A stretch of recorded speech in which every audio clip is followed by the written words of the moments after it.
Good morning po sa bawat isa. Pakibati ang katabi mo. Good morning. Sino po yung mga kasama sa nagpabaptize kahapon? Mag-ingay. Ayan, palakpakan niyo yung mga sarili niyo. So wala nang atrasan yan, ha?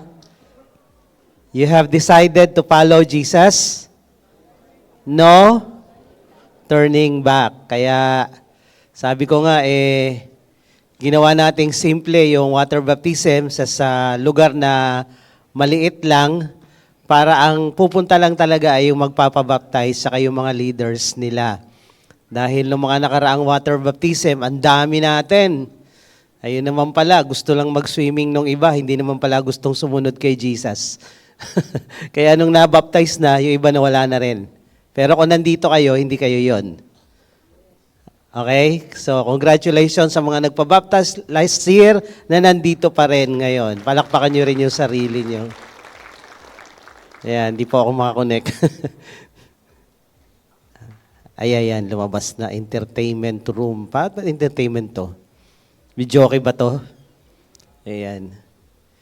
Okay, so last two Sundays, merong nabanggit dito na Amalek spirit na tinuro sa Exodus 17 ni Ray. Patungkol doon kay Moses na nakataas yung kamay at pagod na, tinulungan ni Hur at saka ni Aaron. So it symbolizes prayer. And then, tinuro ni Bethuel yung kay Haman, kay Esther, yung Agagite. So nabanggit ko noong nakaraang Sunday, naobserbahan ko lang, walang plano, actually walang plano na i-connect yung dalawa. Pero nung nakita ko, may connection. Kasi Amalek yung humarang sa Israel, and then si Agag, na pinatay, supposed to be ni Saul, pero hindi niya pinatay, inutusang patayin, Amalek din si Agag. And then, paglipas ng ilang daang taon, itong lahi ni Agag ay dumami at ang isa sa mga lahi niya si Haman na gustong magpapatay sa mga Hudyo.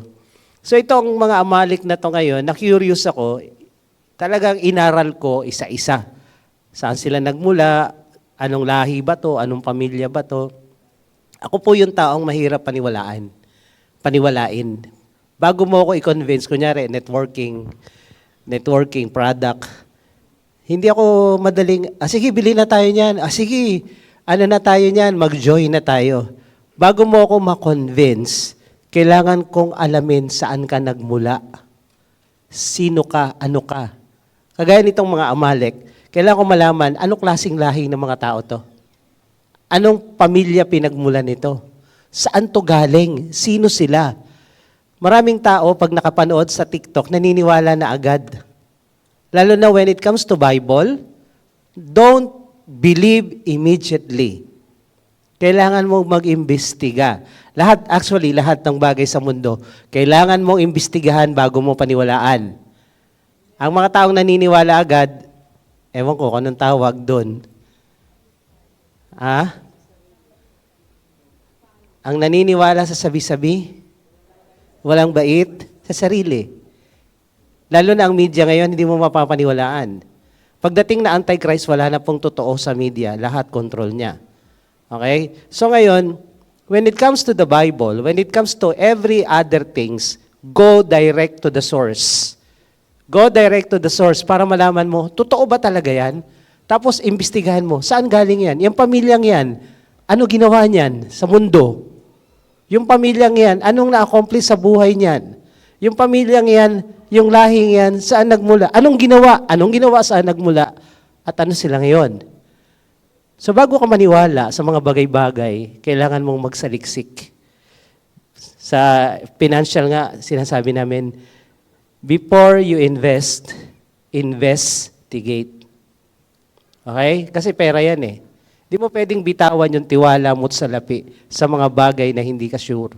Kaya maraming na-scam, maraming nabubudol kasi hindi nag-iimbestiga. Sabi mo sa katabi mo, mag-imbestiga ka.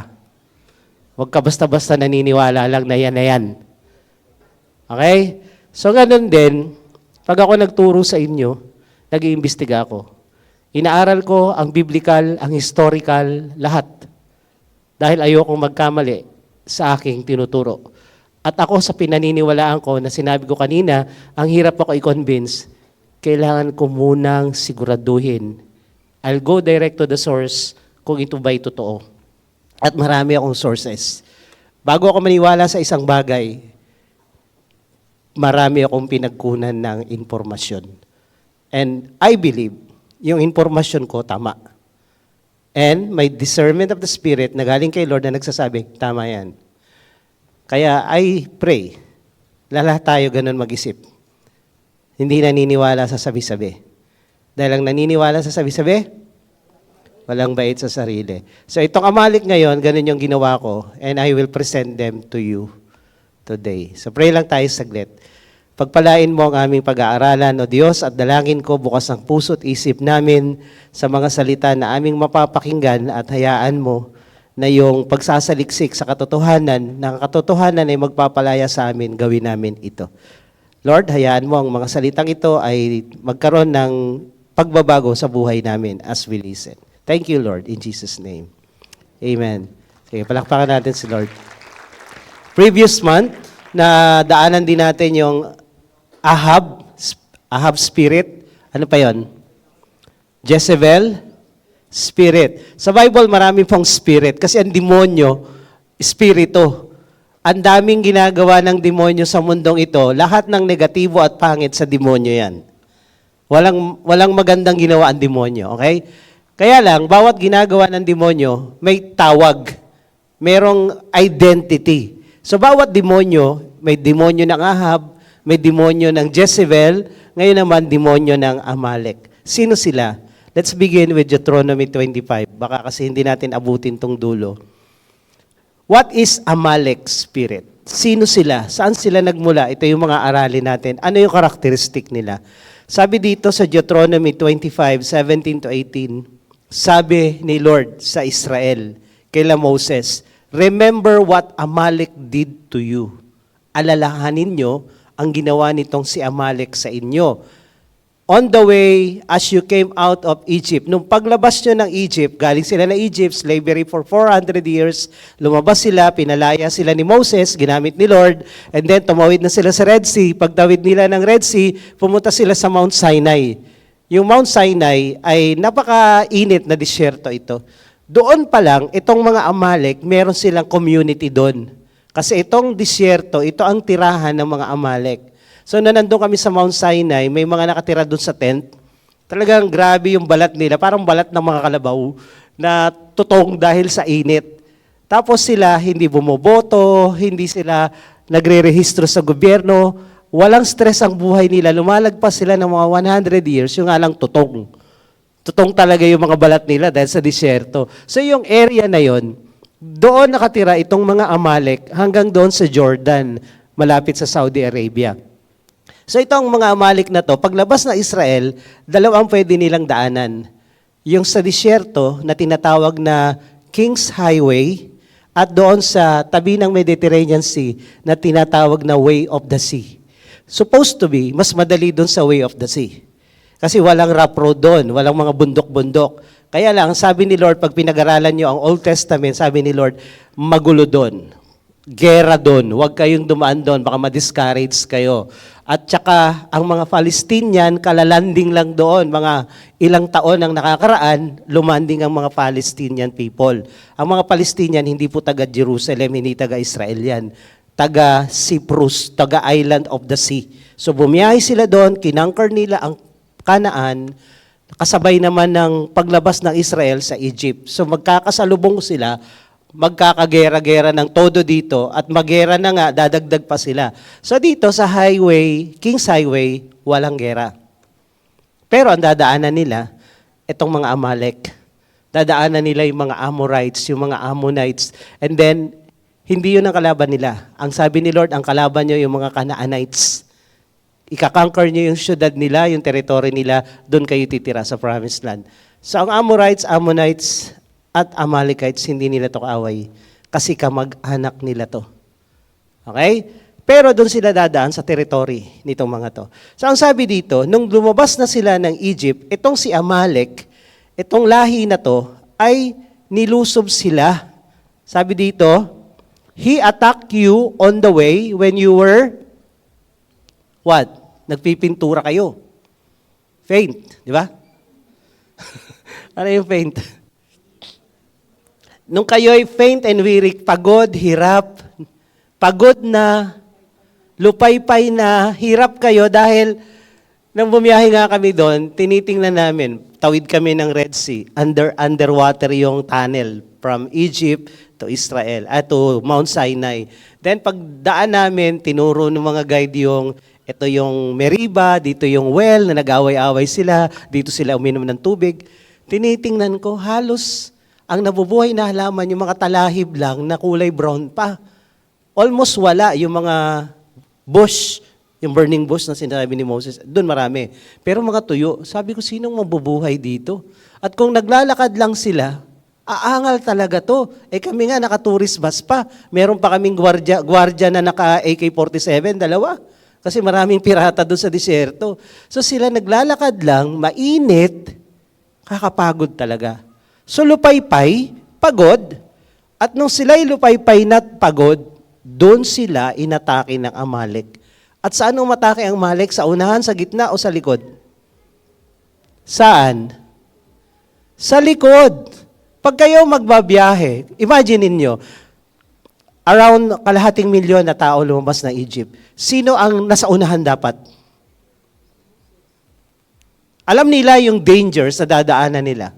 Ang nasa unahan dapat yung mga lalaki, yung mga palaban, di ba? Kasi kung magkagulo, may lumusob sa atin, lalabanan natin yan. Sino nasa likod? Sino yung mga pinoprotektahan nilang nasa likod? Mga bata, mga babae, matatanda, yung mga comorbid, kumbaga, during the pandemic. So nasa likod yung matatanda, mahihina at mababagal.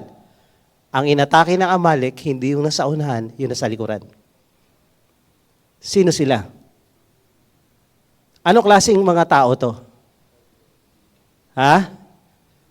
Bakit sa likod ka tumira? Hindi sa harap. Sa likod tumira eh. Alam nila, walang kalaban-laban tong mga nasa likod. Pagod na yung mga lalaki sa harap at yung mga palaban. Mas pagod tong nasa likuran, mas madali nating atakihin at patayin tong mga to. So inatake nila, those who are lagging behind, and he did not fear God. Hindi natakot sa Diyos tong mga Amaleks. Ezekiel 35:5. Your eternal hatred for the people of Israel led you to butcher them. Ito naman ay kwento nung bumagsak na yung Jerusalem sa kamay ng Babylonia, nila Nebuchadnezzar. Ito yung ginawa nitong Amalek. Galit na galit ang Amalek sa kanila. So when they were helpless, kung kailan hirap na hirap itong mga Israelita, walang tumutulong sa kanila, helpless sila at the time of their calamity, when I had already punished them for all their sins. Sabi ni Lord, kung kailan hirap na hirap ang Israel, walang tumutulong sa kanila, kasi pati ako galit sa kanila, nakisawsaw pa kayo. Nakigalit din kayo. So anong klaseng mga lahi itong Amalek? Sila, yung mga, sabi dito, unprovoked attack, umaatake sa'yo kahit wala ka namang ginawa. May mga kilala ba kayong Amalek? Na wala naman akong ginawa sa'yo, ba't galit ka? Hello? Ba't galit ka sa akin? Pinaaway mo ko, Amalek ka ba? Hello? May kilala kayo Amalek? Sila to. Wala ka namang ginawa eh. Ano ba ginawa ko sa'yo? Ba't galit ka sa akin? Amalek. Amalek. Pangalawa, sa likod tumitira, hindi sa harap. Dahil alam nila, hindi sila magtatagumpay pag sa harap. So, ano klaseng tao itong mga Amalek? Traidor. Pangatlo, bakit yung mga bata at matatanda at mahihina ang titirahin nila? Siyempre, pag nagkagulo-gulo at nagkandamatay ito, matataranta yung mga lalaki sa unahan. Kaning, utak demonyo to. Okay? And then, bakit mo papatayin yung mga bata na naghihirap na nga at nung nasakop ang Israel, nakisawsaw ka pa. Nakigulo ka pa. So ito ay brutal, merciless, godless. Kung kailan pagod ka at hirap ka na, tsaka umaatake ang Amalek spirit. Yun, dami mong problema, tapos sisingit pa. Nasubukan niyo yun? Ang dami ka ng problema eh. Nagdagdag ka pa. Di ba, minsan may mga nakapost sa Facebook, bakit may tsinela sa bubong? Ang dami ko ng problema. Isipin ko pa, paano ka napunta dyan? may mga amalek na naghihirap ka na nga. Naghihinagpis ka na nga. Nasasaktan ka na nga. Dugo-duguan ka na. Luwa-luwaan ka na. Sugat-sugatan ka na. Tinira ka pa. Nasubukan niyo to? Kaya kung titingnan niyo to, si Ur at si Aaron, habang si Moses ay hirap ng pinagtatanggol ang buong kongregasyon ng Israel at si Joshua lumalaban sa baba, tinutulungan ni Aaron, ni Hur, si Moses na lumaban. Samantalang ang Amalek, kung kailan ka nahihirapan, nasasaktan, dugu-duguan, sugat-sugatan, pilit kang pinababagsak ng Amalek. Hello? May Amalek ba dito? Na kung kailan may problema yung katabi mo, nakidagdag ka pa. Kung kailan nahihirapan na, nakisawsaw ka pa. Imbis na makatulong ka, nagpabigat ka pa. Sana na lang, tahimik na lang. So imagine niyo, si Ur at si Aaron, tumulong kay Moses habang naghihirap ang Israel na lumalaban. Samantala yung kalaban nila sa baba, mga Amalek, habang naghihirap sila, gusto silang pahirapan pa. So ang spirito ng Amalek ay pahirap na sa mga naghihirap pa. Hello? May kilala kayo? Ba't wala kumikibo dito? Sabi nung parang ako kasi yun eh. Ba't ako kikibo? Ba't ako kikibo? Parang ako yun. Alam niyo, yung spirito ng demonyo talaga, lahat ng pangit na spirito sa demonyo, so iba-iba to. Ang Amalek, lilitaw sila kung kailan naghihirap ka para kapahirapan. May mga taong pag kailangan mo, wala dyan, pero pag di mo kailangan, nandyan. Alam mo, negative spirit din yan eh. So, ano pa? Obadiah 1, malamang hindi nyo nababasa tong, nasa Bible po ito, basahin nyo mamaya. Isang chapter lang to. Obadiah 1, verse 10 to 14. Nung nilusob na ni Nebuchadnezzar ang Jerusalem, the final invasion, pangatlo, winasak yung templo, kinuha yung mga ginto sa templo, dinala yung mga bihag at pinagpapatay yung mga tao sa Jerusalem. Nauna nang nadala si Daniel, Shadrach, Meshach at Abednego sa unang atak. Pero yung pangatlong atak, dinurog ang Israel. Sinunog yung templo at yung syudad. Ito nangyari, sabi ni Obadiah sa mga taga Amalek o si Iso. Because of the violence done to your brother Jacob, shame shall cover you. Dahil sa ginawa mong violenting ugali laban sa kapatid mo, kahihiyan ang mangyayari sa iyo. You shall be cut off forever. Mamamatay ka din. On that day, you stood aloof. On that day that the strangers carried off his wealth, and foreigners entered his gate nung sinakop ng Babylonia ang Israel, ang Judah at ang Jerusalem. Sabi dito, and cast lots for Jerusalem, you are like one of them. Kumampi ka pa sa kanila. But do not gloat over the day of your brother in the day of his calamity or misfortune. Sa Tagalog to, huwag kang matuwa pag yung kapatid mo bumabagsak sa panahon ng kahirapan niya. Sabi sa Tagalog, huwag kang matuwa pag yung kapwa mo bumabagsak. Dahil kung ano kinatutuwaan mo, mangyayari sa'yo. So ito yung sabi dito. Do not rejoice over the people of Judah in the day of their ruin. Do not gloat. Alam niyo yung gloat? Buti nga sa'yo. Buti nga. Nasubukan niyo yun? Buti nga. Sana. Hello? Sana nga malaglag yan sa hagdan. Sana bumagsak ang plano niyan. Sana mabanggayan. Hello? Bato-bato sa langit. Ang tamaan magbago. Gloat. Do not loot his wealth in the day of his calamity. Nung niransak na ng Babylonia yung Jerusalem, nakiransak din sila. Nakiagaw din. Do not stand at the crossroad to cut off his fugitives. Yung mga tumatakas, hinarang nila. Pinatay nila yung iba kinuha nila at sinurrender sa Babylonia. Grabe itong mga taong to, no? Sabi mo, grabe. Ay, grabe ka. Hindi. Grabe sila, no? Grabe. 1 Samuel 31-3. Sino si Amalek? Sila David ay nagtatago dahil hinahunting ni King Saul at doon sila nagkampo sa boundary ng Palestinian at saka ng Judah. So para hindi na sila atakihin ni Saul dahil kalaban, yun na sa kabila.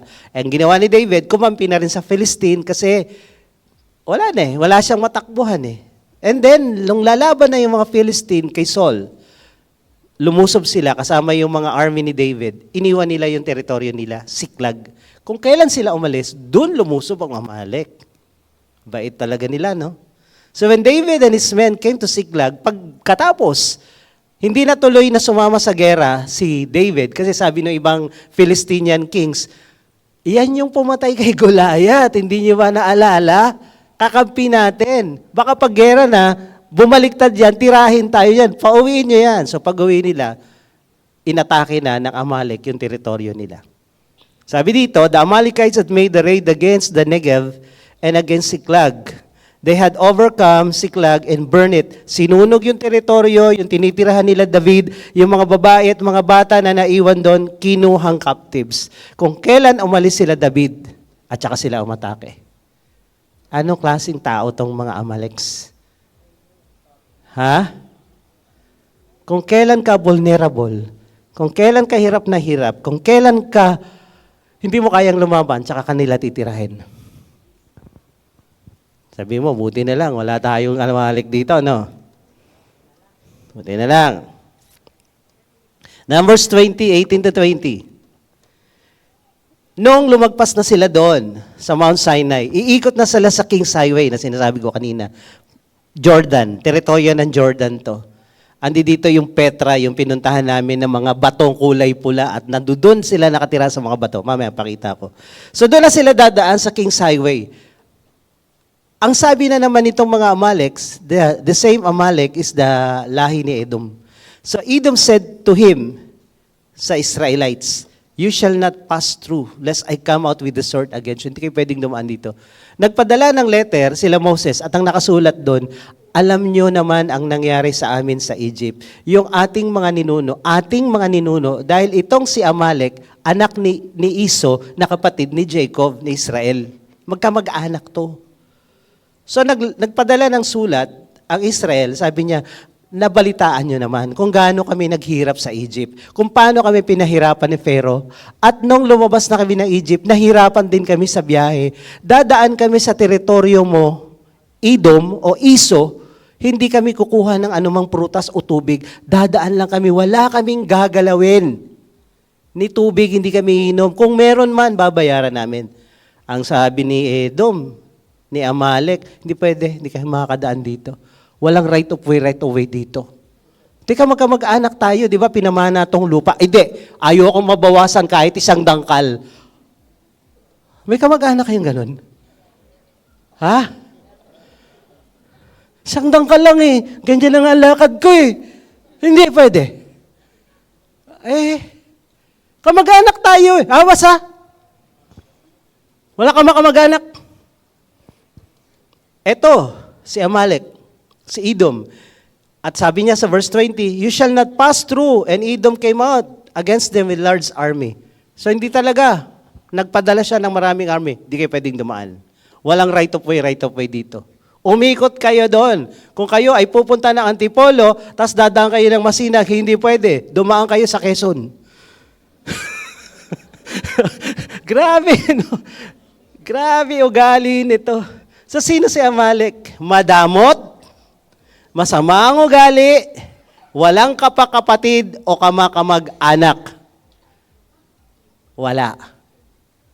Walang Amalek dito. Amen. Patahimik ng mga Amalek. Wala nga eh. Book of Esther, chapter 3, 5, and 6. When Haman saw that Mordecai did not bow or pay homage, lahat lumuluhod sa kanya paglabas niya ng palasyo dahil na-promote siya, pinomote siya ng hari ng Persia. Nung nakita niya, teka lang, may hindi lumuluhod Mordecai. Sino yan? Hudyo yan. Ganun ha. Lumitaw na naman yung kanyang pagka-Amalek. Sabi dito, Haman sought to destroy all the Jews, the people of Mordecai, throughout the whole kingdom of Ahasuerus, from Persia, from Iran, to India, to Africa, hanggang Greece. So ito yung kanyang nasasakupan. So lahat ng Hudyo, papatayin.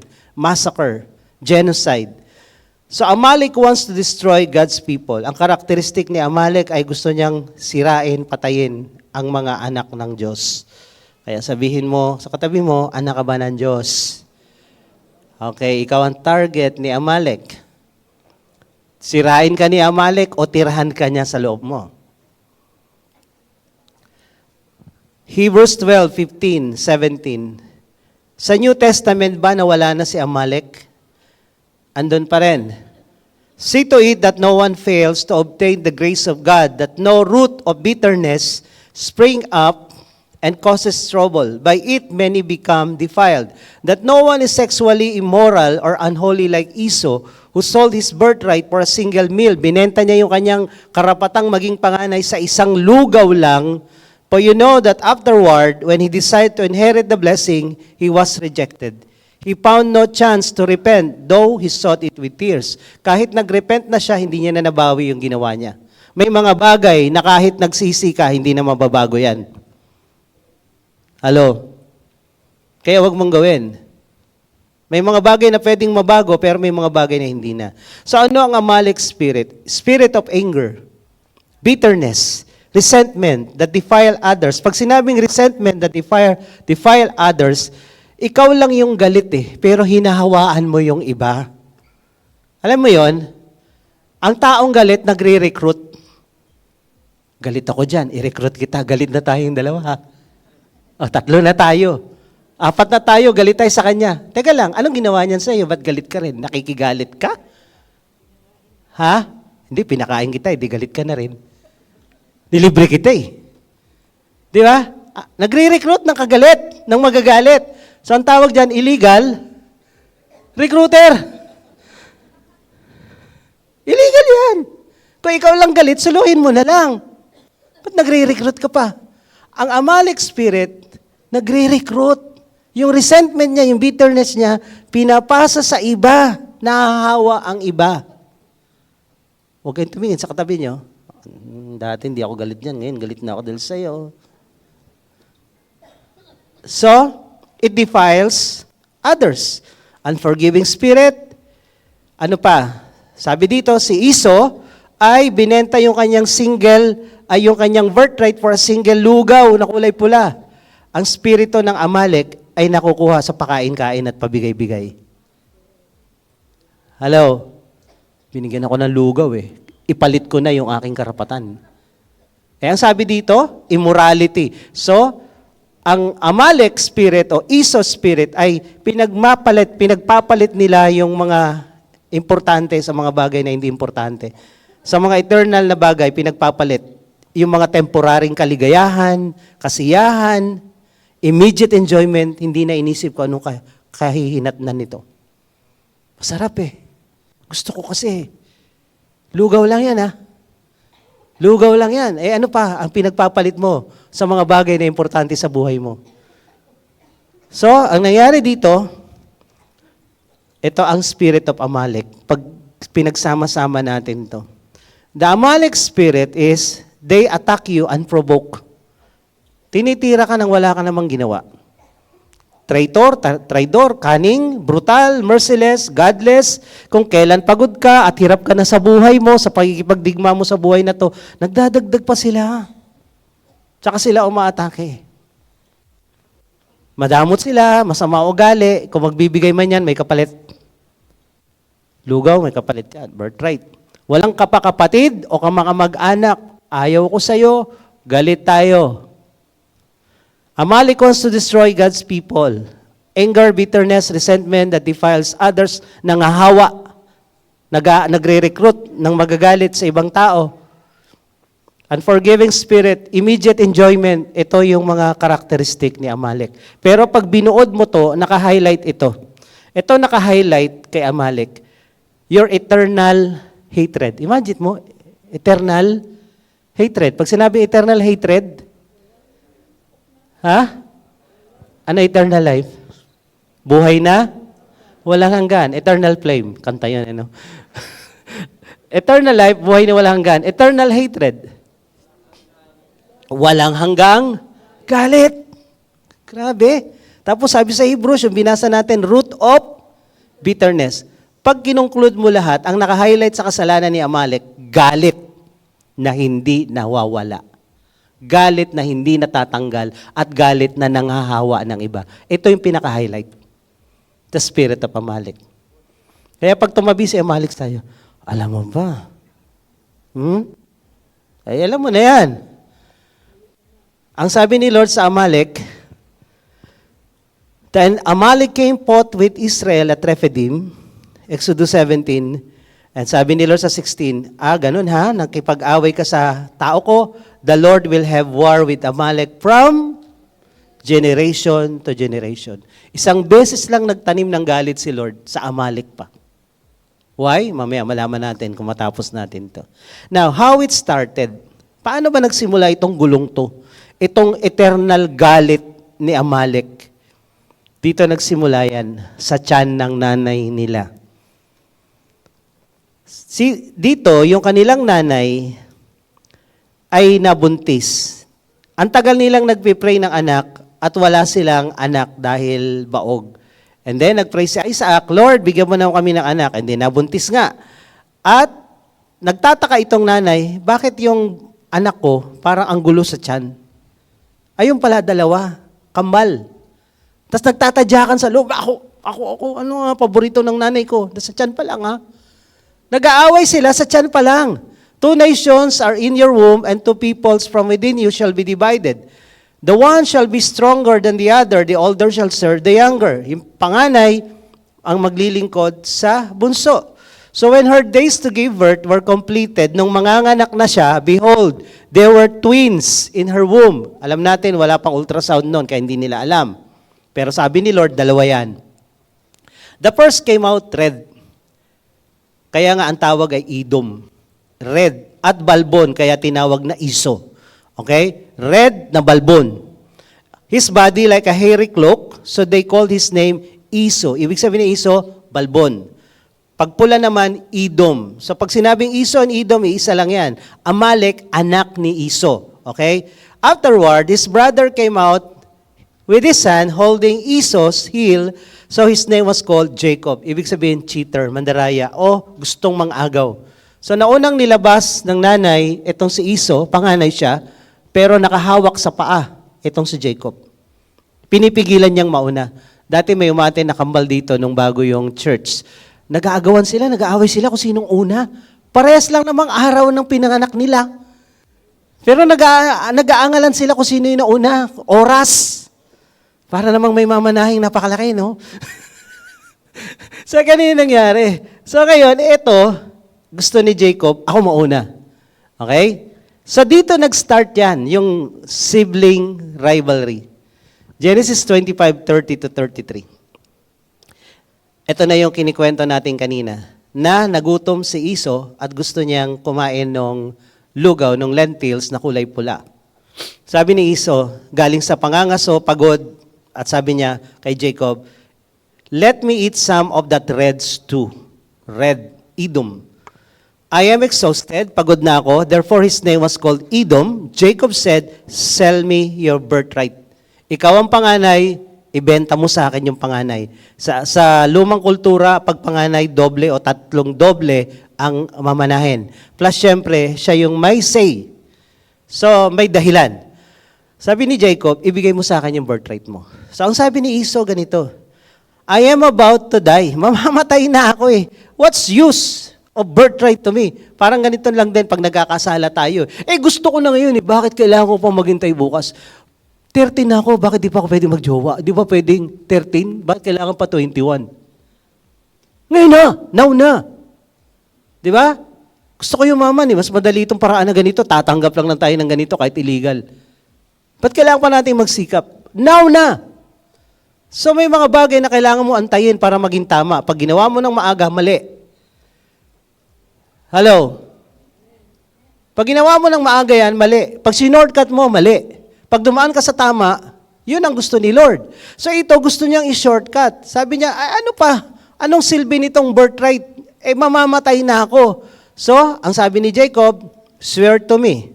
Sa lumang tipan, salita lang, okay na, binding na yon. Walang pirma-pirmahan. So, he swore to him and sold his birthright to Jacob. Thus, Esau despised his birthright. So, ang sabi dito, sa ganong paraan lang, yung kanyang pagiging panganay at magiging leader ng lahi ng bansa ng Misaya, sinayang niya. Ano yung mga bagay na sinasayang mo, pinagpapalit mo lang sa lugaw? Tanongin mo yung katabi mo, ano? Ano yung mga importanteng bagay, mahalagang bagay, magandang bagay, pinagpalit mo lang sa maliit na bagay na wala naman kakwenta-kwenta sana? Ano yun? Minsan, yung plano ng Diyos, pinagpapalit mo sa maliliit na kasalanan na nai-enjoy mo. At pagkatapos nun, nasayang na buhay mo. Lugaw lang ang kapalit. Ay, yung word na despise, sabi dito, tinuring niyang walang kwenta yung kanyang birthright. May nabanggit ako, pag binigyan mo ang lasenggo sa karsada ng Hennessy na kalahating milyon na bote, itatapon niya pa rin yung ibabaw para sa demonyo. Para sa demonyo. Teka lang, yung galong kaliit, alam mo kung magkano yon? Binigay mo lang sa demonyo, kung kalahating milyon yon, baka 1,000 yon. May binili akong kape sa Bali, sa Indonesia. Alam niyo yung luwak? Pinakamahal na kape sa buong mundo. Na yung kaprasong tasang ganito, 3,000. Tasa, 3,000. Tinikman namin, ang sarap.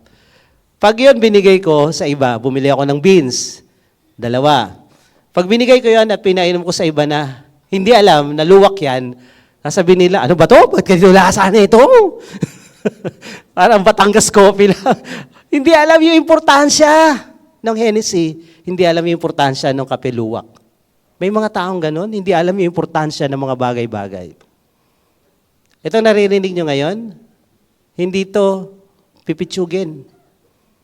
Ito ay perlas, sabi ng Bible. Perlas, ibigay mo. Hindi sa mga baboy, kundi sa mga taong kayang i-identify. Uy, perlas yan. Pag binigay mo ang perlas sa baboy, ay, holen lang yan. Yung birthright, sinayang. Kasi ang tingin niya, wala lang naman yan eh. Ang pagiging Kristiyano mo, wag mo sayangin. Dahil pinaghirapan ni Jesus yan. Yung buhay na walang hanggan binigay sa iyo, wag mong sayangin. Pinaghirapan ni Jesus yan. Kung hindi mo man yan pinaghirapan, si Lord naghihirap para sa iyo. Yung pagiging worker mo, leader mo, binigyan ka ng opportunity to serve God, wag mong sayangin yan. Yung birthright na yan, wag mo ipagpalit sa lugaw lang. Masarap pa yung lugaw eh. May atay. May balon-balunan. Di ba? Huwag mong ipagpalit. Sabi mo sa katabi mo, huwag mo ipagpalit. Huwag mo sayangin yung mahalaga sa walang kwenta. Nang tumanda na si Isaac at malapit nang mamatay, at ibibigay na yung last will and testament, kagaya ng binanggit kanina, verbal lang yan. So, hindi na siya makakita, 100 plus na siya. Along the story, makikita natin paborito ni Rebecca, si Jacob, paborito ni Isaac, si Esau. May favoritism, may sibling rivalry, nakadagdag ito sa issue. So ngayon, nung matanda na at malapit na siyang mamatay, sabi niya kay Esau, "I-bless kita anak, dahil ikaw ang panganay, ibibigay ko yung blessing sa iyo. Then, bigyan mo ko ng venison stew. Kumbaga sa panahon natin, orderan mo naman ako ng steaks Alfredos. Para, o kaya na lang, may kinakain namin sa Japan. Ano yan? Wagyu. Bigyan mo ako ng wagyu. Wag ikaw, you lang, okay? So, bigyan mo ako ng wagyu. So, ang ginawa ni Esau, lumabas, umorder sa gubat, naghunting. Narinig nung nanay. Sabi niya kay Jacob, Jacob, i-bless ng tatay mo, yung kuya mo. Alika, Kunin mo yung blessing niya. Nagluto ng masarap na karne. Dinala kay Isaac. Sabi ni Jacob, teka, nanay, mabibisto ako. Balbon yung kapatid ko, ako, hindi. Tapos amoy lupa yon, ako amoy bahay lang. Kasi nasa bahay lang siya. So sabi ni Rebecca, ganito, yung pinagbalatan ng kambing, ibabalot ko dito at saka dito. Tapos pag niyakap ka ng tatay mo, balbon ka rin. Hindi na nga nakakita eh. So lumapit siya sa tatay niya, sabi niya, tay, nandito na po yung in-order nyo. Sabi ni Isaac, who you? Ako po si Iso. Sabi ni Isaac, teka lang, malabo mata ko pero tenga ko hindi. Boses ka ng Jacob eh. Sabi niya, alika nga, lumapit ka nga. Ba't ang bilis mo namang nakapang-hunting? Nakachamba. So, lapit ka, niyakap. Ay, amoy lupa. Ikaw nga si Iso, amoy lupa. Pero boses mo, Jacob. Tapos kinain niya yung dala-dala. And then, ito na, binless niya si Jacob. Binigay yung blessing, yung last will and testament. Ikaw ang panganay, lulud lahat sa'yo, ganyan-ganyan. So, maya-maya, after niya kumain, dumating si Iso. Sabi niya, tay, andito na yung order mo. Nashock si Isaac. Who you? Ako si Iso. Sino yung nagpunta kanina? Kakakain ko lang, kauubos lang na in-order ko. So, yun na, nagkaalaman na. Genesis 27, your brother came deceitfully, and he has taken away your blessing. Kinuha niya. Esau said, is he not rightly named Jacob, Mandaraya? Huwag niyo papangalan niyo anak niyo ng Jacob, ha? Hoy, Mandaraya! Mandaraya, present, ma'am. Alamin niyo yung meaning ng mga pangalan. So, he cheated me these 2 times. He took away my birthright, and behold, now he has taken away my blessing. Now Esau hated Jacob because of the blessing which his father blessed him. And Esau said to himself, the days of mourning for my father are approaching, then I will kill my brother. Tanong, may karapatan bang magalit si Esau? Kung kayo ninakawan ng 2 ulit, magsasaya kayo? Tapos di ka paborito ng nanay mo. May karapatan kang magalit? Yes! Tao lang tayo eh. May karapatan kang magalit. Pag ninakawan ka ng mga politician, may karapatan kang magalit? Yes! Tao lang tayo eh. Ngayon ang tanong, natuwa ba ang Diyos nung nagalit siya? Nang nagagalit ka sa politician na inaaway mo, natutuwa ba si Lord sa'yo? Sagot. Ngayon, teka lang, ang topic natin si Amalek bakit napunta tayo kay Esau? Ito po yun. Si Esau, si Edom, at si Amalek ay isang lahi. Isang bansa. Esau, balbon. Edom, pula. Balbon na pula. Amalek, ito si Amalek. Genesis 36. These are the generation of Esau, the father of Edomites. In the hill country of Seir, ito nga yung bandang Jordan. These are the names of Esau's sons, Eliphaz, the son of Ada, wife of Esau, Reuel, the son of Basemat, the wife of Esau. The sons of Eliphaz were Teman, Omar, Sepho, Gatam, and Kenas. Timna was the concubine of Eliphaz.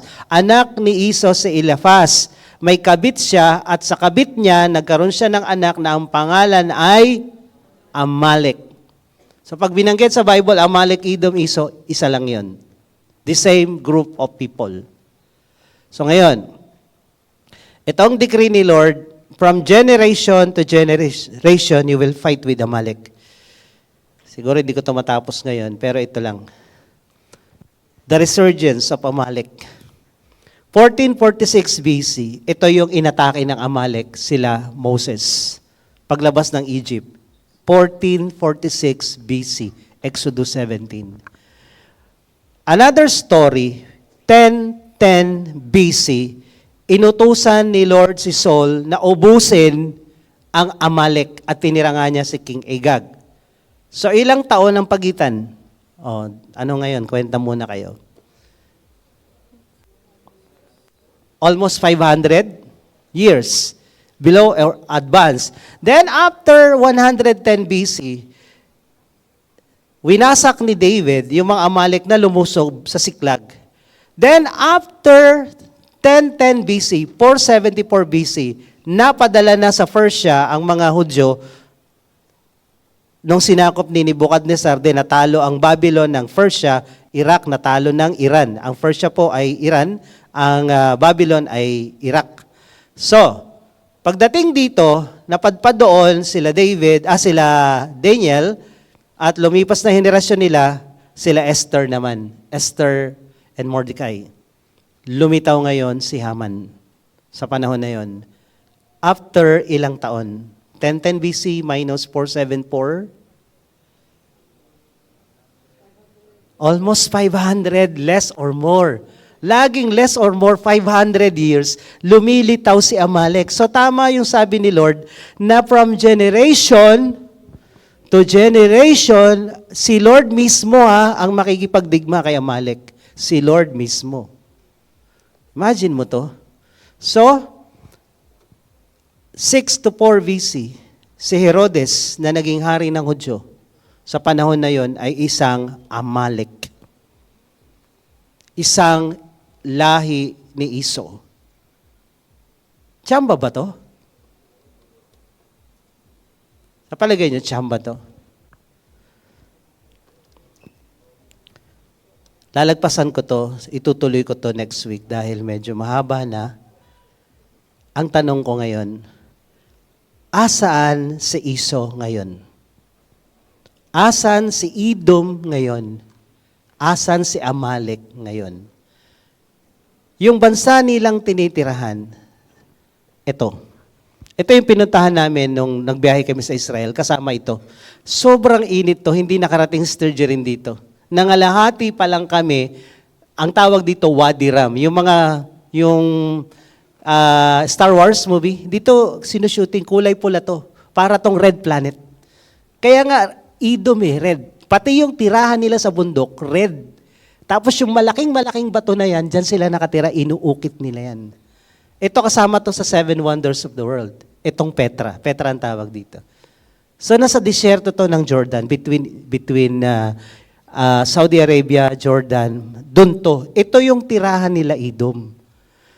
Yung sinabi dito sa Obadiah 1 and 3, Thus says the Lord God concerning Edom, The pride of your heart has deceived you, who live in the clefts of the rock, in your lofty dwelling. Nakatira sila sa clefts of the rock, inukit nila. Who say in your heart, who will bring me down to the ground? Napakaganda po ng lugar na to pag napuntahan nyo. So, ito yung dati nilang tirahan. Dito yung King's Highway. Lahat ng dadaan dyan from Iraq to Saudi Arabia to Africa, dadaan sa kanila, may toll.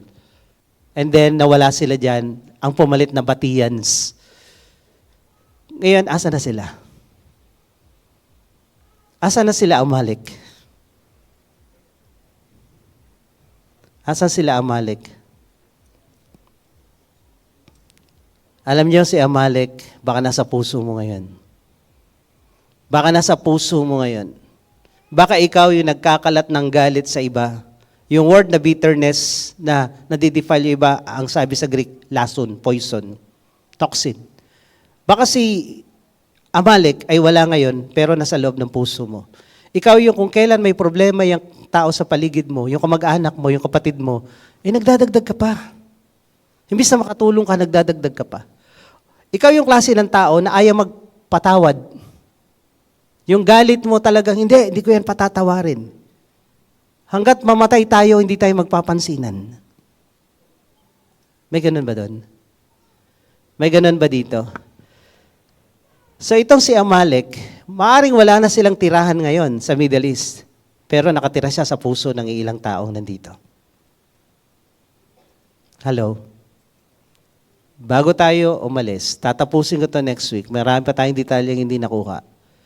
Bago tayo umuwi ngayon, be sure si Amalek, wala sa'yo.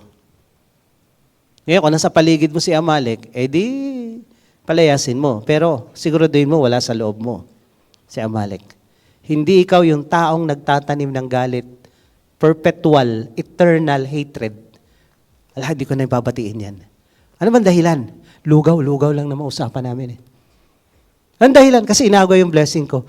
Yes, may dahilan ka para magalit, pero wala kang dahilan para manatiling galit. Wala kang dahilan para manatiling galit. Dahil ang sabi ni Lord dito, pag ikaw nagkakasala, ang demonyo, binibigyan mo ng puwang sa buhay mo. At pag ang demonyo na sa buhay mo, ang blessing wala sa iyo. At ang taong galit, walang kapayapaan, hindi masaya. Malungkot buhay niyan, ang pangit ng mukha niyan. Wala namang galit dito eh. Tingnan yung mga mukha na katabi mo. Wala. Tulog ba? Ngayon, dito tayo magtatapos. Siguraduhin nyo, si Amalek naghahanap ng tirahan from generation to generation. Huwag mong patirahin sa'yo. Tayo. Huwag mong patirahin sa'yo. Dahil karugtong nitong pinag-aaralan natin, iisang bansa lang ang hindi kayang patawarin ng Diyos sa history ng buong mundo at ng Biblia. Iisang bansa lang ang hindi niya pinatawad, Amalek lang. Ang lahi ni Iso, hindi pinatawad ng Diyos. Si Amorites, si Ammonites, ang Amorites at Ammonites, anak ni Lot. Okay? Kinalaban din ng Israel niyan. Pero sa dulo, napatawad yung iilang Ammonites and Moabites, Ammonites, naging bahagi pa ng lahi ng Israel. Si Ruth ay Moabites. Okay? Si Ruth ay Moabites. Pero ang mga Iso, lahi, ni Edom at ni Amalek, ni isa, walang nakapasok sa lahi ng Israel. Samantalang si Jacob at si Iso magkapatid. Ang tagapagligtas ng mundo manggagaling kay Abraham, Isaac, Jacob, and then kapatid niya, si Iso. Pero yung blessing na yon, hindi lang yung blessing ng pagiging panganay ang nawala kay Iso, yung blessing na maging daluyan ng pagpapala sa mundo ng tagapagligtas, pati yun nawala. At ang dahilan, hindi siya nagpatawad. Yung galit niya, pinasa sa anak, sa apo, hanggang sa sunod na saling lahi, galit sila. Pinasa yung galit. Kung ikaw nagpasa ng galit, mag-repent ka na. That's Amalek spirit. At pag ikaw galit, galit din ng Diyos sa'yo. Makikita natin next week, hindi sila pinatawad ng Diyos. Diyos hindi nagpatawad. Yes! Isa lang ang hindi pinatawad ng Diyos na lahi, Amalek. At pag ikaw may Amalek, hindi ka rin patatawarin ng Diyos. Anong sabi ng Biblia? Pag kayo nanalangin, magpatawad kayo. Dahil kung hindi kayo magpapatawad, hindi ko rin kayo patatawarin. Iyon ang spirito ng Amalek. Pag di ka nagpatawad, ang Diyos hindi ka rin patatawarin. Kung ang Diyos hindi ka kayang patawarin, saan ka dadamputin? Saan? Pasok ka langit? No. Kaya lahat ng galit, hindi yan sa Diyos, sa demonyo yan. Ako, nagagalit ako. Pero talagang tinatrabaho ko, Lord, kailangan ko magpatawad. Kailangan ko magpatawad. Dahil pag ako mismo nagalit at di ko to tinanggal to, yari ako. Tuturo-turo pa ako dito sa impyerno rin na wala ako pupunta. Ang galit ay sa demonyo, hindi sa Diyos. Ang pag-ibig ay sa Diyos. Ang galit sa demonyo. God is love. Devil is hate. If you hate someone today, it's time. Magpatawad ka na. Amen? Sino po yung first timer? May mga ngayon lang ba naka-attend dito? Taas nga po ang inyong kamay. Wag-iway po. May mga ngayon lang tayo naka-attend dito? May guest tayo? Meron? Wala? Wala? Kung meron, baba po kayo dito. Pagpe-pray ko kayo, tapos na po tayo. Mahirap magpatawad. At itong spirit of Amalek, kadalasan ang Amalek, mas galit siya dun sa close sa kanya. Yung may pinagsamahan, magkapatid, magkapamilya. Kasi madaling magalit sa hindi mo kilala di ba? Pero ganun pa man, galit ka pa rin. It's the same thing. Parehas lang yun. Kaya ang goal natin ngayong umagang ito, Lord, patawarin mo kami, galit kami. Sa mga politiko, galit kami. Sa mga kumakampi sa kanila, galit din kami. Di ba? Damay-damay na lang yan eh. Pero lahat ng galit, hindi papasok sa langit. Hindi. Hindi po talaga. Pasensya na.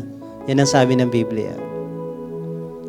Ngayon, si Lord, minahal niya tayo nang tayo'y makasalanan pa.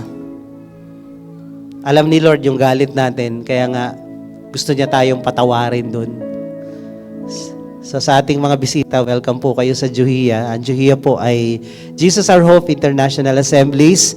Kami po ay Christian group, walang religion, Bible lang, Jesus lang. So tayong lahat, kagaya ng topic natin kanina, may dumadating sa punto ng buhay natin na may nananakit sa atin. May gumawa ng mali, kaya tayo nagagalit. Ganun lang nangyari kay Iso eh. Ginawan siya ng masama. Legitimate yung kanyang galit. Legit. Pero, gusto ba ni Lord na galit ka forever? Hindi. Kaya nga utos niya kanina, sabi niya dito, forgive. Be kind to one another, forgiving one another as God in Christ forgive you. Hindi natin kaya magpatawad kung tayo lang. Pero kung si Lord nasa puso natin at hahayaan natin siyang maghari, kakayanin natin to. Kailangan si Lord nandyan sa loob. So, magpipray po tayo. Gusto niyo ba tanggapin si Jesus sa heart niyo? Okay. So, magpipray tayo. Lahat tayo yumuko at pumikit. And as we bow our head and close our eyes, pwede ba itaas natin yung isang kamay natin kay Lord? At sumunod kayo sa panalangin babanggitin ko. Sabihin niyo, Panginoong Jesus, ako po'y lumalapit sa iyo. Nagpapakumbaba. Patawarin mo ako. Sa lahat ng mga kasalanan ko. Lalo na yung mga galit ko. Sa mga taong nanakit sa akin. Gumawa ng masama sa akin. Patawarin mo ako dito. Linisin mo puso ko. At Lord, pumasok ka. Sa puso ko ngayon. Ikaw na Diyos ng pag-ibig. Ikaw ang Diyos ng pagpapatawad. Pumasok ka sa puso ko. Nang sa ganun, matuto akong magpatawad. Matuto akong magmahal sa mga tao na hindi ka ibig-ibig. Tulungan mo ako, Panginoon. Sumunod sa iyo. At sa iyong salita. Ito po ang aking dalangin. Sa pangalan ni Jesus. Amen. Habang tayong lahat ay nakayukot, nakapikit, patuloy tayong manalangin. Ngayon, kung may pinaalala si Lord sa iyo kanina, na tao, na pangalan, na nagagalit ka, kinasusukluman mo, kinaiinisan mo, at minsan nasabi mo, hindi kita mapapatawad. Kinakausap ka ni Lord ngayon. Before you go out sa sinihang ito, dapat yung galit mo, na isuko mo na. Dapat yung taong yan, napatawad mo na. As I pray, you pray for yourself. Sabihin mo, Lord, patawarin mo ako sa galit ko sa mga taong ito. Pinapatawad ko na siya sa ginawa niyang mali sa akin. As I pray, i-pray mo yan. At ipag-pray mo rin kung yung galit mo ay legitimate talaga. Sabihin mo, Lord, tanggalin mo to. Lalo na kung yung galit mo hindi naman legit, nakikigalit ka lang sa galit ng iba. So you pray. Bago tayo lumabas sa pintuang yan, dapat maayos na tayo sa isyong ito. At palayasin nyo yung spirito ng Amalek sa buhay nyo. So come on, just pray. You pray for yourself. Lord, dalangin ko sa bawat isang nandirito ngayon. Tulungan mo kaming magpatawad. Tulungan mo kaming magmahal. Ang love galing sa iyo because God is love. Hate ay galing sa dyablo because ang dyablo ay punong-puno ng galit ang puso niya at gusto niyang idamay kami. Kaya Lord, I pray, kung sino man yung mga taong yon na kinagagalitan ng sino man dito, help them to forgive. And help them, Lord, isurrender yung galit na yan sa'yo at punuin ng pagmamahal mo yung puso namin. As we go out, Lord, from this cinema, Lord, ang puso namin punuin mo ng pagpapatawad. Punuin mo ng pagmamahal mo. At lahat ng spirito ng Amalek na nakapasok sa isip puso namin, pinapalayas namin in the mighty name of Jesus. In the mighty name of Jesus. Because you hate Amalek. If Amalek is in us, you will hate us also. Kaya we rebuke and we renounce, we destroy the spirit of Amalek sa aming buhay, sa aming pamilya, sa church na to, in the name of Jesus. In the name of Jesus. Salamat for the spirit of forgiveness and the spirit of love. We thank you, Lord, in Jesus' name. Amen. Amen. God bless you all. See you next week for the continuation ng ating topic.